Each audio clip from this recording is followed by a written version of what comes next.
News Radio 840 WHAS. Good Sunday morning. Bob Sokoler, the Louisville Real Estate Show, here with you till the top of the hour. Thanks for joining us on this Sunday morning. With us, some great folks. Randy Rocky, Swan Financial. He's one of the owners over there. They do a great job of getting you pre-approved and getting you to the closing table.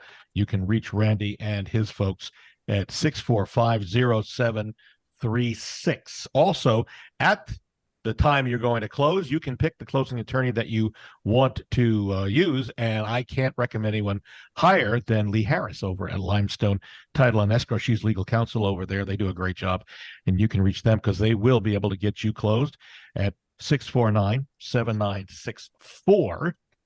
And also remember to get the cookies because they've got great cookies. And you can reach me, Bob Sokoler, anytime. If you're thinking about selling or even buying, we've got a big team of agents, and quite frankly, helping you to sell your home would be my honor. All you need to do is let me know. 376-5483 is my direct cell number, or you can go online, bobsellslouisville.com or wesellouisville.com. Those are two places to be able to see in contact with me. All right, let's start. The news of the week, the big thing was Fed this past Wednesday did not raise the short-term rates, but they did say that they expect to raise it, at least that's what the Fed chairman says, at least twice by the end of this year. So, Randy, what does that mean to all of us? Well, I mean, short term, to a certain extent, obviously affects long-term rates. I really don't understand why they're raising rates. I mean, we have inflation is under control, except for gasoline is the only sector that it's not. And what it means to us is possibly rates might not come down. They're and I'll tell you, this is what's interesting about this, and it's never happened in the 20 years I've been in business, is there's a lot of data that is skewed anymore. For example, they're saying that employment is still rolling. Well, they put a lot of the leisure section in, which when employment is still rolling, they keep interest rates up. And there's a lot of things there. It is a new norm now with the way reports and things are coming out on rates. And it is the first time, Bob, and we followed him for a long time, Barry Habib. Yeah. It's the first time where he stumped, and he says, I just cannot get a reading because there's so much inaccurate information coming out. And it's really kind of becoming it's kind of a circus to a certain extent. I agree. It is. Yeah. All right. Well, we're not going to be able to put any sense to what's going on. The only news we have is that they're on hold for now. They haven't raised the rate, the short-term rates this past week. So good for them. All right. We're going to move on. A reminder, if you want to see and hear this show, we rebroadcast it on our YouTube channel. Go to LouisvilleAnswers.com. That's LouisvilleAnswers.com. We go to Lee Harris over at Limestone. This first question comes from Michael, who just moved here from California, Lee, and he really wants fresh eggs. He's a bodybuilder, so he needs protein. And he said he would like to raise chickens in his new Louisville home, but he's concerned that he would break violations of some sort. In the email, he's asking, is there any way to have chickens in his backyard, especially if they don't crow in the morning? I guess cock-a-doodle-doo.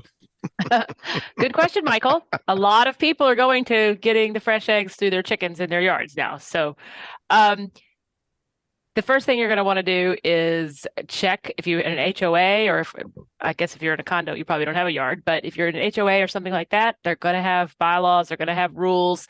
And one of those rules is going to address whether or not you can have certain livestock, live animals. It might address what kind of animals, how big they can be, etc. So that's the first place to go, because if you put up a chicken coop in your backyard and it's against the HOA rules, then they're going to come and tell you to take it down. So you're going to be spinning your wheels. So if you're out in the country, then you probably don't have an HOA. You probably don't have rules like that. So, agricultural, more rural properties are probably a little less restrictive. Well, how about, say, Oldham County, one of the big subdivisions like Hillcrest? Could somebody have chickens in their yard there? Well, undoubtedly animals and that type of animal that's not considered a quote unquote standard pet is probably addressed in their HOA rules.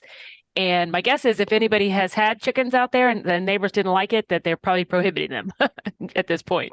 Yeah. Yes. Well, if you don't have a rooster and it doesn't go Mhm. cock-a-doodle-doo, maybe that's the Yeah. answer. You never know. All right. Well, hopefully, Michael. So the answer, you got the answer. Is just check with the local authorities, HOA, and see if that will help you there. Back over to you on this, Randy. Billy received a notice of an upcoming rate change. He says on his adjustable rate mortgage, an ARM. Mm-hmm.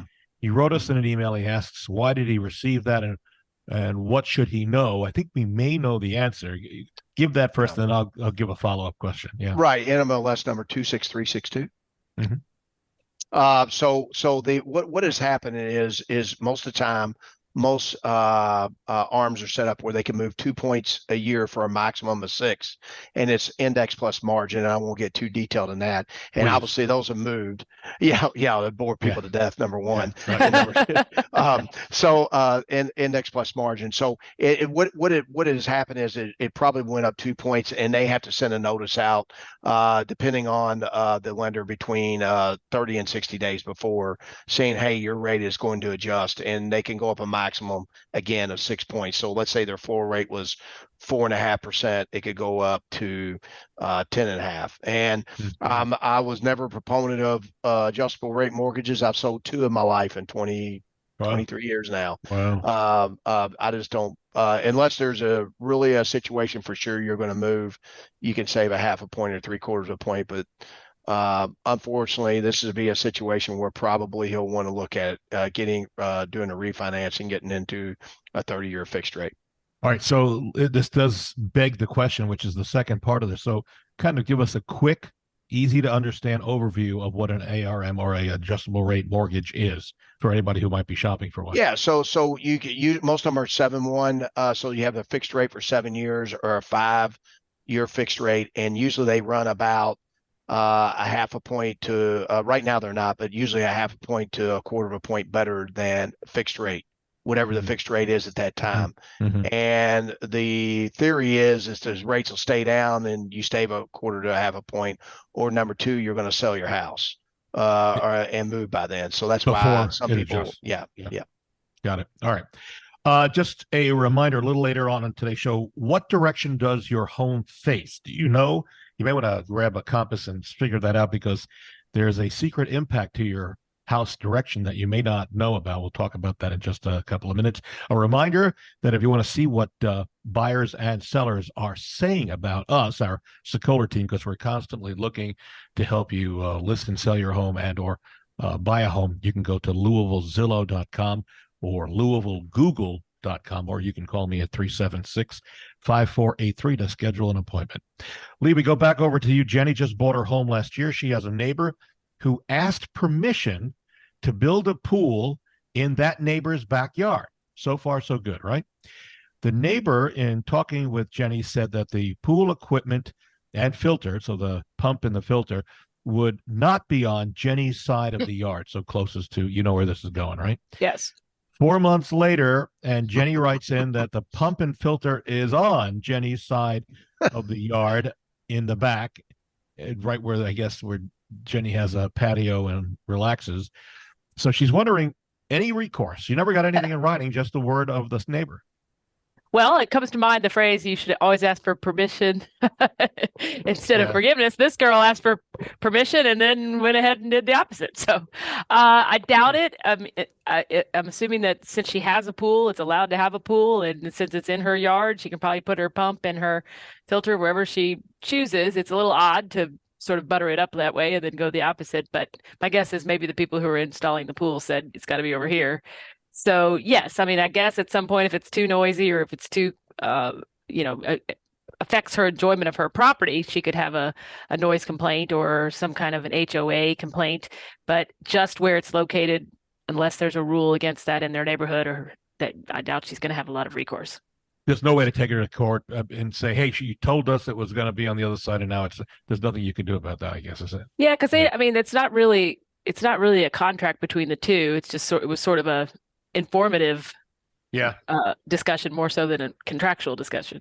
Yeah, I wonder if they make sort of containment housings for pump systems to quiet the noise. I got to believe there's something. If any of our, you think? Yeah, I would think so. Yes. Yeah. So if any of our listeners are in the pool business, do me a favor, and could you just email me or call me and let us know? We'll pass that on to Jenny, because I'm sure she'd love to hear that there's a solution that might be more acceptable to the situation she finds herself in. You can call me also at 376-5483 or email me, bob@wesellouisville.com. All right, Randy, Samantha writing in, she says she applied for a mortgage, a loan, and the lender denied her application. The lender indicates it's a credit history problem. She doesn't go into any more detail than that. So she's asking, what can she do at this point? What could the game plan, not only for Samantha, but for any of our listeners or for your friends, relatives, kids who maybe wanted to get a mortgage down the road here? What should they be doing for their credit?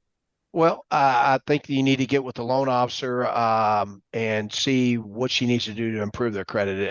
If probably sincerely about 10% of the loan officers would be able to educate her in the right direction on, hey, this is what you need to do to really improve their credit. And if she doesn't get the right answer, tell her to call me. Sincerely, I'll help her with that, and I'll be glad to pull it free of charge. But if in that scenario is really the loan officer should be able to educate them on what they need to do. And a lot of it has to do with, again, and this is a big one, is keeping the credit card limit under 30% all the time, especially when you're young, like my kids were. If you have $1,000 limit, you don't want to go over 300. You want to pay it off, even if it's not due. And it's why they all have above 720 credit scores. I'd probably even 780 to 800. That's a very, very important thing is credit card balance and open trades. Yeah. Randy, you mentioned pulling Samantha's credit score, which brings up just a quick question that we should probably review at this point. If someone is listening and they want to check their credit score or have a mortgage company check their credit score to make sure they're able to get a mortgage, does that hurt them? We've talked about this in the past. What's your theory? That is a great question, and there's a lot of theories. My theory is, but what I see is, due to the fact it's an asset, which is a mortgage, it does not affect your credit score. If we were getting 90 days same as cash or credit card, it could affect it either way. But I do not think that happens when you're pulling it for a home. But some people disagree with that statement. Got it. All right. We're going to take a break. When we come back, folks, does your home face the right direction? You'd be surprised about some of the things that that this brings to mind and what you might want to be able to learn from this. And also, Lee, on bat or up on deck for you when you're at bat next, a question about the Jefferson County 10-year non-removable lithium smoke detector battery ordinance. Okay. No, I know we've talked. That was a mouthful. Can you repeat that? No, not right now. Nope. With us continuing throughout the show, Lee Harris, legal counsel over at Limestone Title and Escrow. They do a great job of getting you closed. And they also have great cookies for the closing as well. You can reach Lee and the folks over there. And this is her direct cell phone number. By the way, she's a friend to all of us as realtors. So you can call her for advice. And she's a former real estate commission head honcho for the Kentucky Real Estate Commission. So she knows what she's talking about. You can reach her at 649-7964. And then if you're thinking about getting a loan, you definitely want to shop rates, but also shop service. And one of the guys I can recommend very highly, Randy Rocky over at Swan Financial. He and his team are phenomenal when it comes to getting your loan approved and closed. You can reach Randy directly at 645-0736. And if you are thinking about buying or selling, I am here for you day and night, weekends as well. Yes, after the show, you could reach out and call me as well. I will answer my phone. You can call me on 376-5483. That's 376-LIVE. Or you can go to bobsellslouisville.com or wesellouisville.com. We're back in a moment on News Radio 840 WHAS. News Radio 840 WHAS, Bob Sokoler, the Louisville Real Estate Show. Thank you, Barbara Corcoran. We appreciate your endorsement. We love you on Shark Tank. She doesn't really want to do Shark Tank as much as she's done in the past. She told me when Greg and I were up in New York a couple of months ago, filming the most recent commercial, she says it's a lot of work. Well, okay, yeah, we understand, but we love you on there, Barbara, nonetheless. With us and continuing, we've got the one and only Randy Rocky over at Swan Financial. You can reach him to get a pre-approval and approved for a loan at 645-0736. Also, Lee Harris who is legal counsel at Limestone Title and Escrow, and they do a great job of getting you closed. You can reach Lee on her personal cell phone, 649-7964. If you are thinking of selling or buying, we're ready. I've got a team for buyers. I personally handle the sellers. I'll come out. We can talk on the phone. We can do it via Zoom or FaceTime. We can meet in person, the old-fashioned way, yeah. And I come out. There's no fee, no obligation for me to come out and talk. I'll give you as much time as you need. You can reach me on my cell phone at 376-5483, or you can start the ball rolling by go to bobsellslouisville.com, all one word, bobsellslouisville.com. All right. What home direction is your home facing? I don't know if Randy, if you or Lee know. Oh, yeah, you know? I know exactly. I'm thinking Yeah. mine faces south. Mine's Okay. southwest. Southwest. Okay, so here's why this is so important. Considering the direction the home faces, it will help, but not only helps hunters, because in some ethnicities, they want a specific facing home for specific reasons. However, there are some directions that are not as good as others for us living in the United States. The best direction, quite frankly, is based on how much energy you will save. In the U.S. and the rest of the Northern Hemisphere, south-facing windows receive the greatest amount of sunlight because the sun shines from the south, right? And a home's orientation is not only important for sunlight, but also for warmth.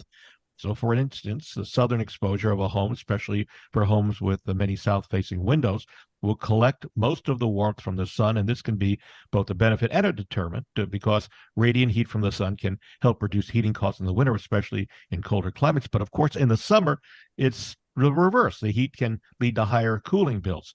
Homes that are oriented to the north typically receive most of their direct sunlight in the back of the building, and as a result, a north-facing house may remain cooler in the summer than a south-facing house.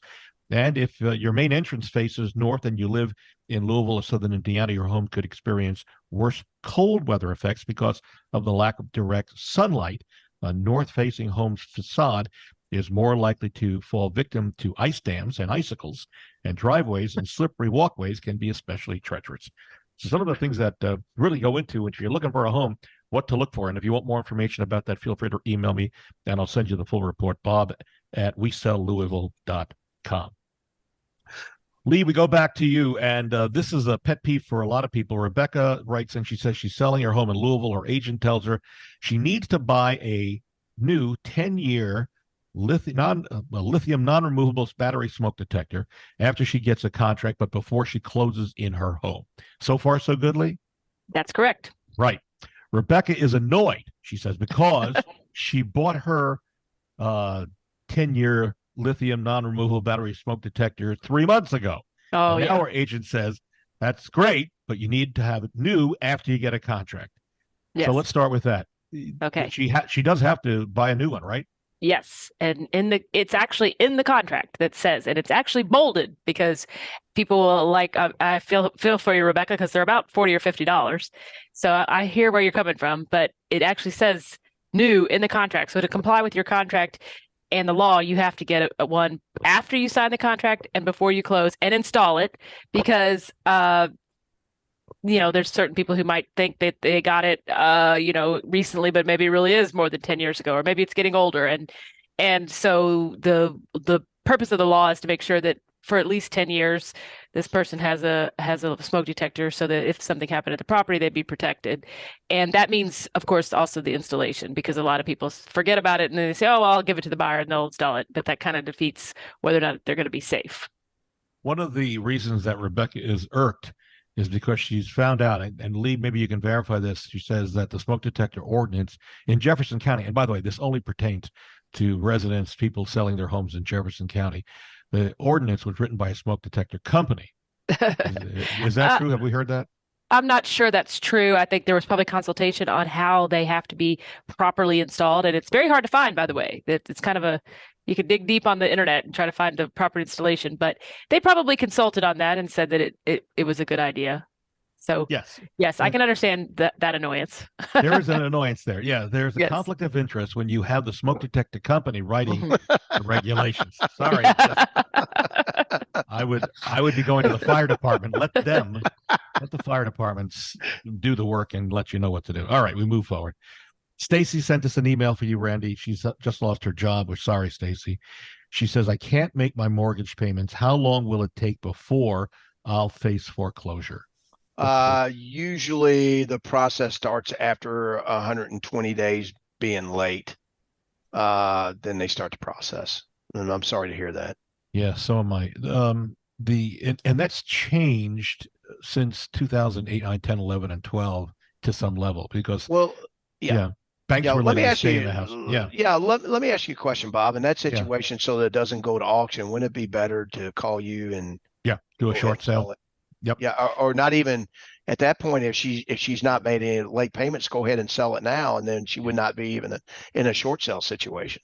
Right. As because if you are able to sell it, or if you Right. are behind in your mortgage, to move forward in a short sale scenario, you're at least leaving on your own terms as opposed to the bank and the sheriff's Well, department putting you out. and right, and the thing is she knows now that hey, I'm not going to be able to make my mortgage next month, or even to say she's 30 days late. The payoff will show that obviously when they go to the Yeah. closing table. So that would be a lot better situation. She'd make a lot more equity because her house is, I would say, more than likely has some equity in it Yeah. right now. Yeah. All right, we're going to move forward. If, by the way, you're thinking about selling your home, we have a free, no obligation booklet that has hundreds of useful tips. And if you'd like a copy, send an email to me, bob@wesellouisville.com, and put selling tips in the subject line, and I'll send that out to you electronically immediately. Back over to you, Lee. James is writing in. He says that he's lived in his apartment here in Louisville for 7 years now. The person who moved in below him 4 years ago is constantly complaining about noise issues coming from James's apartment. He writes in the email, she's harassing me, banging on the door, yelling at me. James says he's a senior that lives alone and doesn't have friends. I think we actually talked about this a week or so ago, but he did not hear the response. So I'm asking you, Lee, what are his options in handling the downstairs neighbor at this point? Well, I'm presuming that he has already gone to his landlord and told the landlord about the issue. So naturally, in any kind of situation, whether it's purchasing a home or renting an apartment, you have the right to have what's called quiet enjoyment of your unit, and therefore the lease will undoubtedly say that, and the landlord-tenant law says that. So if he's not having quiet enjoyment, then his landlord is really the one that should be taking over that situation and either relocating one of them or putting in some kind of penalty if she continues her activity. Some people really just should not be on the first floor because they're very sensitive to noise, and somebody just walking and doing normal things will bother them. So really, it might be best if the landlord intervenes and perhaps finds her a unit that'd be more suitable to her. But certainly he has the right to be in his property, and as long as he's not, Making banging on noise. pans Yeah, and right. playing the drums late at night, he should have some recourse. All right. If you, by the way, want to sign up for our monthly video updates, we do these updates twice a month. Go to wesellouisville.tv. That's wesellouisville.tv. Randy, Joey was checking his mortgage statement, thought he saw something unusual. The amount of money that has gone towards the principal after 10 years is the problem. Joey says in the email that she's asking, she says, I disagree with my mortgage servicer about the amount it says that I owe. What can she do? She's difficult getting a hold of the mortgage servicer. I think. I would, first of all, run an amortization schedule just to make sure that is the case. So you can easily do that online. And then if it is the case, then if she's having a hard time with her servicer, I think she would probably need to go to her state. And Lee, you could probably weigh in on this, like go to the State Department of Financial Institutions and start there. What do you think, Lee? Would that Yes, be kind of?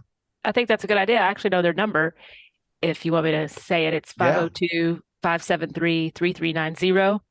So if you call that number, that's the Department of Financial Institutions in Frankfurt, and they could have a complaint department if you are having trouble getting in touch with your lender or your servicer or anyone like that, and they're not following the proper notice guidelines, and even if there's an issue with the amount that's due. Okay, good answer. I'm glad you have that phone number. All right, time for one final question, Lee. It goes to you. Jane sent us an email, says she lives in a private subdivision, and somebody who was not a resident, is parking his cars in front of her property. She says it's between 1 and 3 cars that are left and could stay as long as up to 3 or 4 months at a time. So Jane says that she has tagged them personally as abandoned, but then whoever the guy is returns or moves the cars, and she's wondering what did she do? She's throwing her hands up trying to figure out what to happen here. Well, if it's on private property, then they usually have either posted signs that say who can park there, or they have rules about that. So it's probably okay to contact if it's an apartment complex and there's a manager, or if it's the police, someone who has jurisdiction over that lot, to let them know that, because cars aren't supposed to be parked or abandoned for a certain amount of time. And even just moving them, if it's several months, that's going to be too long. So if they don't live there, then the owner of that complex or the police in that area can have them towed. Do you suggest putting up a no trespassing sign? Would that do anything other than Posted signs do actually help. Yes, because okay. it could also say, if you're here longer than, or you don't live here, you can be fined or you can be towed, or if you can't be here longer than 24 hours or whatever the rules might be in that particular area. Got it. All right, we are out of time. By the way, if you want to see what sellers are saying about us, the Sokoler team, go to LouisvilleSellersTalk.com. That's LouisvilleSellersTalk.com. All right, we're out of time. My thanks to Randy Rocky, Swan Financial. Good job with all the info. You can reach Randy to get your loan approved and to the closing table. Randy's number 645-0736. Also, when you're looking for a closing attorney, I can highly suggest they do a great job, is Limestone Title and Escrow. Lee Harris is legal counsel over there, and you can reach Lee on his cell phone. And remember, fellow agents, she can help you as well. If you need help, she's a good source of information. And Lee's number is 649-7964. And if you're thinking of selling, I would love to help you. And if you're looking at buying, we've got buyer agents that will help you as well. I'll come out. We can talk about the process. It's free, no obligation. Give you as much time as I possibly can spare that you would need. Just simply call me at 376-5483 or go to bobsellslouisville.com. Thanks, folks. Thanks for being out there. We'll see you next Sunday on News Radio 840 WHAS.